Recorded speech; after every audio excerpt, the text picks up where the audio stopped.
ایک آخری سوال سر، میں ایک بات کافی عرصے سے سوچتا ہوں جب بھی میں آپ سے ملتا ہوں یا آپ کی تحریروں کو پڑھتا ہوں، مجھے یہ لگتا ہے کہ اکثر مفتی کی ایک سوچ ہے جو سائنسی بھی ہے، پریکٹیکل بھی ہے، اور کئی جگہوں پر اپنے اجداد سے ٹکراتی بھی ہے۔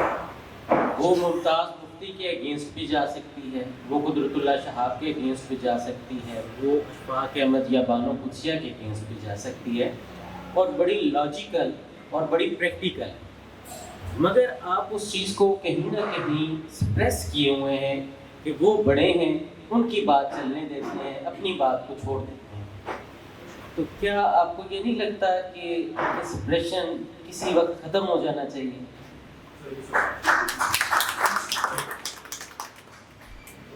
شیطان کا کام ہوتا ہے بہکانا۔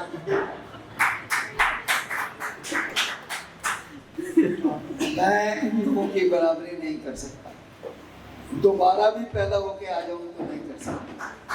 اس کی وجہ یہ ہے کہ انہوں نے صرف ان کو پڑھا ہے، میں ان کے ساتھ زندگی رہا ہوں، میں نے ان کو دیکھا ہے، میں نے ان کے پاس زندگی بسر کی ہے۔